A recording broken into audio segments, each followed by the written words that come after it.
आर्यमा दीप्ति एक सरकारी ऑफिसर और एक तरीके से कहें इनकी हाल ही में शादी होती है। शादी के बाद हनीमून भी होता है और हनीमून में ये फैसला करते हैं कि देश छोड़कर बाहर जाएंगे और जैसे ही वापस लौटेंगे अपने घर पर ये मियां बीवी दोनों मिलकर अपने अपने दफ्तर जाएंगे। पति अपनी गाड़ी से अपनी बीवी को ऑफिस छोड़ता भी है और फिर अचानक से जो बीवी है वो गायब हो जाती है और लगभग 36 घंटों तक वो गायब होती है और रहस्यमय तरीके से ना ही फोन उठाती है ना ही उसका कोई फोन मिल रहा था। फिर अचानक से बिहार पुलिस जागती है और आर्यमा दीप्ति को पकड़कर थाने में लेकर आ जाती है और पूछती है कि तुम गायब कैसे हुई थी। जो आर्यमा दीप्ति जिसकी तस्वीर आप अपनी स्क्रीन पर देख रहे हैं ये कहानी जरूर बताती है। पुलिस इसके सामने एक सीसीटीवी फुटेज भी रखती है जहां पर आर्यमा दीप्ति जाती हुई नजर आ रही है, पीछे एक लड़का भी नजर आ रहा है। बताएंगे इस डिकोडिंग क्राइम के जरिए ये जो लड़का पीछे पीछे चल रहा है आखिर कौन है। लेकिन सबसे दिलचस्प वाली बात ये कि थाने वाले उसकी कहानी सुनकर उस महिला को, उस लेडी को, नई नवेली दुल्हन को छोड़ देते हैं। छोड़ने के बाद वो जो महिला जो आर्यमा दीप्ति है वो ना ही ससुराल जाती है ना ही मायके जाती है, वो फिर से गायब हो जाती है। अब पति और ससुराल वालों की हालत खराब कि बीवी दो बार गुम हो जाती है, दूसरी बार कहां जाती है इसके बारे में बताएंगे इस डिकोडिंग क्राइम के जरिए। लेकिन सबसे संदेहास्पद जो चीज कि एक महिला, एक औरत क्या जानबूझकर गुम हो सकती है या सिर्फ उसने कोई एक्टिंग की, और जो उसने कहानी बताई पुलिस वालों के सामने आज इस डिकोडिंग क्राइम के जरिए हूबहू हम बताने की कोशिश करेंगे कि उस महिला की जो कहानी में कहां कहां गड़बड़ झाला है जिसे खुद पति भी स्वीकार नहीं कर पा रहे हैं। क्या है पर्दे के पीछे की कहानी, तफसील से जानिए। तो बिहार की राजधानी पटना में एक शादी होती है। शादी समारोह में करीब 400 से 500 लोग शामिल होते हैं। धूमधाम से शादी कराई जाती है, तस्वीरें आप लोग देख रहे हैं। लेकिन इसी शादी में आप जो एक दुल्हन आपको नज़र में आ रही है ये दरअसल कृषि विभाग की कर्मचारी हैं और यही अपने पति को छोड़कर कहीं गायब हो जाती हैं। कुछ इस तरीके से गायब होती हैं कि जब कहानी खुलती है तो पुलिस के भी होश उड़ जाते हैं और उन्हें भी समझ में आता है कि जिस केस को हम किडनैपिंग के तौर पर देख रहे थे दरअसल वो तो कुछ और ही निकला। इस पूरी वारदात के यूँ समझें कि इस घटनाक्रम की जो शुरुआत है वो होती है दरअसल आज से आप यूँ समझिए 6-7 महीने पहले। जो शुभम है उनके परिवार वाले उनके लिए लड़की देख रहे थे कि उनकी शादी करानी है, इसके लिए उन्होंने आसपास में बोला हुआ था। इसके अलावा जो मैट्रिमोनियल साइट होती हैं उन पर भी उनके बायोडाटा बने हुए थे और इसी सिलसिले में जीवनसाथी.com पर जो शुभम है उनके पास एक लड़की की प्रोफाइल आती है। प्रोफाइल किसकी थी? प्रोफाइल थी आर्यमा दीप्ति की, विजयनगर की रहने वाली, पटना में, और कृषि विभाग में बीटीएम पद पर ये तैनात थी। जब परिवार वाले दीप्ति की प्रोफाइल देखते हैं, तस्वीरें देखते हैं तो उन्हें पहली नज़र में दीप्ति सही लगती है और उन्हें समझ में आता है कि लड़की जो है पढ़ी लिखी है, हमारे बेटे के साथ कंपैटिबल है, इनकी जोड़ी अच्छी बन सकती है, तो क्यों ना बात करके देखा जाए। अब रिक्वेस्ट भेजी जाती है, एक्सेप्ट की जाती है, बाकी पूरी कहानी बढ़ती है। और इसके बाद जो दीप्ति के परिवार वाले हैं जब वो लड़के का बायोडाटा देखते हैं, शुभम का बायोडाटा देखते हैं, तो उन्हें समझ में आता है कि लड़का भी आसपास ही रहने वाला है, ठीक ठाक है, उसने सीए किया हुआ है और हो सकता है मेरी बेटी उनके घर में जाके खुश रहे और अच्छे से दोनों का काम बना रहे। दोनों परिवार आपस में बातचीत करते हैं और इसके बाद लड़का और लड़की यानी कि शुभम और आर्यमा दीप्ति की बातचीत कराई जाती है। पहली बार जब बातचीत होती है तो बहुत ही औपचारिक होती है। उस वक्त जो शुभम है वो अपनी होने वाली पत्नी यानी कि आर्यमा दीप्ति से बहुत ही बेसिक बात करते हैं, उनके कामकाज के बारे में पूछते हैं। और तो और जो परिवार वाले हैं वो लोग मीटिंग फिक्स करते हैं और कहते हैं कि चलिए एक बार परिवार सब मिल लेते हैं और आगे की जो रस्में हैं, जो भी हमें फंक्शंस करने हैं, उनके बारे में बातचीत होती है। अब यहाँ पर जो शुभम है उन्होंने जब मीडिया से बात की, पूरा केस हो जाने के बाद जब पुलिस को भी उन्होंने स्टेटमेंट दी तो उन्होंने एक बात कही।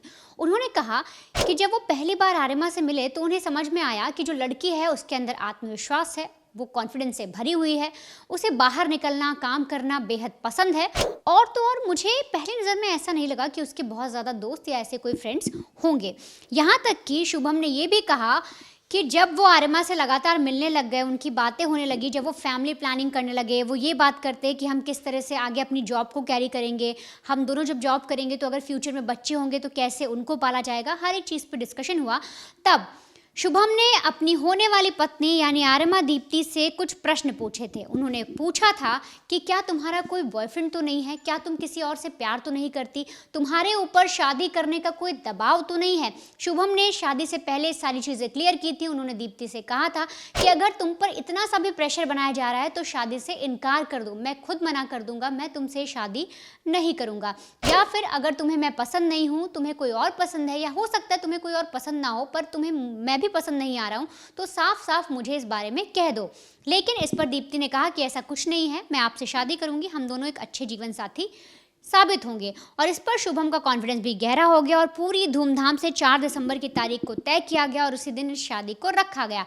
अब आप जो तस्वीरें देख रहे हैं, इन तस्वीरों को देखिए और समझने की कोशिश करिए कि दूल्हा दुल्हन जो है वो बेहद खुश नज़र आ रहे हैं। ये आर्यमा है और इनके साथ में शुभम है, परिवार वाले भी वहाँ पर मौजूद हैं। और तो और करीब करीब इस पूरी शादी में 500 बाराती आए थे और हर परंपरा के साथ जो कल्चर फॉलो करते हुए रस्मों रिवाजों को निभाया गया था।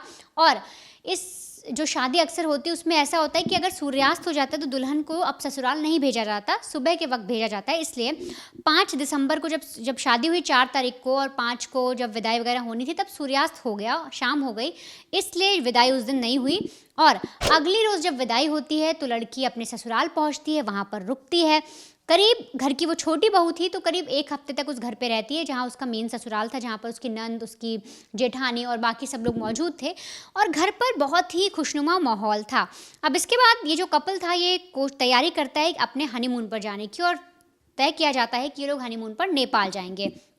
अब दोनों हस्बैंड वाइफ यानी शुभम और आर्यमा दोनों ही नेपाल निकल जाते हैं, वहाँ पर बेहद खुश रहते हैं। यहाँ तक कि जो आर्यमा है वो अपने हनीमून की तस्वीरें जो भी वो क्लिक करवा रही थी, पिक्चर्स, वो सभी अपने फैमिली ग्रुप पर भेज रही थी, अपने परिवार को भेजती थी, कई नई जगह जाती जहाँ एक्सप्लोर करती, वो सारी चीज़ें अपने परिवार को बता रही थी। अब इस पर भी जो हस्बैंड है उनका ये कहना है कि वहाँ पर वो इतनी खुश थी कि मुझे लगा ही नहीं कि वो इस तरह से कभी गायब हो सकती है। अब हनीमून से लौटने के बाद जो आर्यमा है और जो शुभम है उन्हें लगता है कि अब लाइफ को नॉर्मल करना चाहिए, अपने जॉब पर जाना चाहिए। तो इसके बाद जहाँ पर शुभम जॉब करता था, जहाँ पर दीप्ति भी जॉब करती थी, अब ये लोग अपने ससुराल को छोड़कर, जहाँ इनका बेगूसराय में बताया जा रहा है ससुराल था, उससे निकलकर ये वापस आते हैं और अपने घर पर रहने शुरू करते हैं और इसके बाद अपनी ड्यूटी ज्वाइन करते हैं। तो 26 दिसंबर को आर्यमा रोज़ की तरह तैयार होती है और उनके जो हस्बैंड हैं वो उन्हें ऑफिस छोड़ने के लिए निकलते हैं। तो सबसे पहले जो हस्बैंड है वो अपनी पत्नी को उनके दफ्तर के पास छोड़ते हैं और फिर अपने दफ्तर के लिए निकल जाते हैं। अब यहाँ पर होता ये है कि आर्यमा अपने दफ्तर जाती है और शाम तक उसकी कोई खबर नहीं आती। फ़ोन किया जाता है, कोई अपडेट नहीं, कॉल किया जाता है, कोई अपडेट नहीं। अब यहाँ पर आर्यमा है जो है वो किसी को मिलती नहीं है। जो ऑफिस में पता किया जाता है तो पता लगता है कि आर्यमा तो आज ऑफिस आई ही नहीं। अब इस बात पे भी पति परेशान, उसके भाई को बताया जाता है, रिपोर्ट कराई जाती है और यहाँ पर पुलिस पूरी चीज़ें ढूंढने की कोशिश करती है कि आखिर वो लड़की गई कहाँ। लेकिन उसी बीच जब पति से पूछताछ होती तो बताते हैं कि दरअसल मेरी अपनी पत्नी से 2 बजे के बीच में बात हुई थी दोपहर को और उन्होंने कहा था कि वो वापस घर जा रही हैं, उनका ऑफिस का कुछ काम है, कुछ छूट गया है, उसे लेने के लिए दोबारा से वो घर जा रही हैं। और इसके 2 घंटे बाद यानी 4 बजे के आसपास आर्यमा ने अपने भाई से बात की थी तो वो भी बताता है कि दीदी ने से मेरी आखिरी हालचाल को लेकर हुआ था कि वो कैसी हैं और बस इतनी बात हुई। इसके बाद इनका फ़ोन बंद हो गया। अब जब पुलिस को जो स्टेटमेंट मिली, जो रिकॉर्ड्स मिले, उसमें जब ये पता लगता है कि लड़की को दफ्तर छोड़ा गया, 2 बजे वापस वो घर आई, 4 बजे भाई से बात हुई, तो सारी चीज़ें निकालने की पुलिस कोशिश करती है। पुलिस ये पता लगाने की कोशिश करती है कि उनने किस किस से कॉल पर बात की, सीसीटीवी देखने की कोशिश करती है और तो और दफ्तर में जाके भी पता किया जाता है, इन्वेस्टिगेट किया जाता है। तो पता लगता है कि आर्यमा को जब उनके पति ने दफ्तर छोड़ा तो वो दफ्तर ना जाकर कहीं और चली गई। और इसके बाद जब पुलिस सीडीआर निकालती है, जब पुलिस सीसीटीवी निकालती है तो हक्का बक्का रह जाती है, क्योंकि ये जो आप सीसीटीवी देख रहे हैं ये पुलिस को दिखता है जहां पर ये आर्यमा साफ तौर पे दिखाई देती है कि किसी लड़के से पहले बातचीत कर रही हैं, उसके बाद आर्यमा आगे आगे चल रही है और वो लड़का उनको पीछे से फॉलो कर रहा है। और जब पुलिस इस पूरी कहानी को समझने की कोशिश करती है तो पुलिस को पता लगता है कि जो शक हस्बैंड कर रहा था, जो शक परिवार वाले कर रहे थे, दरअसल कहानी ऐसी निकली ही नहीं। आर्यमा के दिमाग में तो कुछ और प्लान चल रहा था, कुछ और चीज़ चल रही थी जिसकी वजह से वो खुद घर छोड़कर गई थी। अब वो क्या कहानी है, किस लिए वो घर छोड़कर गई, क्या इसमें कोई लव एंगल भी है, वो लड़का आखिर कौन था और क्यों जो हस्बैंड है वो ये कह रहे हैं कि वो अब सोच समझ के फैसला लेंगे कि वापस उन्हें आर्यमा को अपनाना है या नहीं। और तो और आर्यमा ने आखिरी वक्त पर अपने ससुराल जाने से, अपने पति के पास जाने से मना क्यों किया। देखिए, इस पूरी कड़ी में जो सबसे जो टूटने वाली जो बात कहें, जो पति अपना धैर्य टूट चुका है, वो डिप्रेशन में जा चुके हैं कि एक नई नई शादी के बाद जिस बीवी से वो हंस खेल रहे थे, हनीमून पे जहाँ पर गए थे, जहाँ पर वो एक दूसरे को जान रहे थे, समझ रहे थे, कहीं पर भी उन्हें एक पल के लिए भी नहीं लगा कि उनकी बीवी उनसे कभी झूठ बोल सकती है। खैर, जब ये मामला आगे बढ़ता है, पुलिस के सामने सबसे बड़ा सवाल कि महिला को ढूंढा तो ढूंढा जाए और कैसे ढूंढा जाए। तो सबसे मेन जो काम था वो था CDR या कहें कॉल डेटा रिकॉर्ड। जब पुलिस इसकी छानबीन करती है तो पता लगता है कि एक लड़के से जो दीप्ति है वो लगातार बातचीत करी थी और आखिरी कॉल भी उसी शख्स को गया था। बिहार पुलिस ने नाम तो नहीं बताया उसका, लेकिन कहा जा रहा है कि पुलिस ने उस लड़के को अरेस्ट किया, उससे पूछताछ शुरू की, फिर बाद में उसे छोड़ भी दिया गया। अब जिस तरीके से CCTV फुटेज में जो दीप्ति है स्टेशन के पास से गुजरती हुई नजर आ रही है, पीछे पीछे एक लड़का भी है। फिर से बिहार पुलिस का कहना है कि जो लड़का पीछा कर रहा है, ये कहना कि लवर है, तो उनका ये कहना है कि एक रिश्तेदार है और ये दीप्ति के साथ साथ था। तो यहां पर दो जो चीजें थी पुलिस दरकिनार करेगी, देखिए लव वाला मामला है नहीं, कुछ और मामला है। लेकिन सबसे बड़ी बात, संडे को जब दीप्ति को स्टेशन बुलाया गया, जब उसे पकड़ कर लाया गया, कहा तो शादी पटना में ये नौकरी पे गई थी, पटना के दफ्तर में जब पूछा गया कि अरे दीप्ति उस रोज ऑफिस में आई थी कि नहीं आई थी, रजिस्टर में एंट्री ही नहीं थी।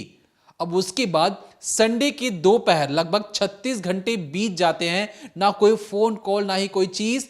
36 घंटे बाद पटना से लगभग 60 किलोमीटर दूर छपरा एक डिस्ट्रिक्ट है, वहां पर इस महिला की बरामदगी होती है। पुलिस उसे लेकर आती है और पूछताछ शुरू करती है। वो ये कहती है कि जब पुलिस वाले पूछते हैं कि आपने अपने पति को क्यों छोड़ा, आप तो ऑफिस भी नहीं गई थी, तो उसने ये कहा कि देखिए सर, मैं अपनी सहेली को, मैं अपनी फीमेल बेस्ट फ्रेंड को, अपनी जो बचपन की एक दोस्त है, उसे बर्थडे पर सरप्राइज देने के लिए चुपचाप निकल गई थी। पुलिस ने पूछा कि ठीक है, अगर आप अपने जो सहेली को सरप्राइज देने गई थी तो फोन आपका अचानक से स्विच ऑफ कैसे हो गया।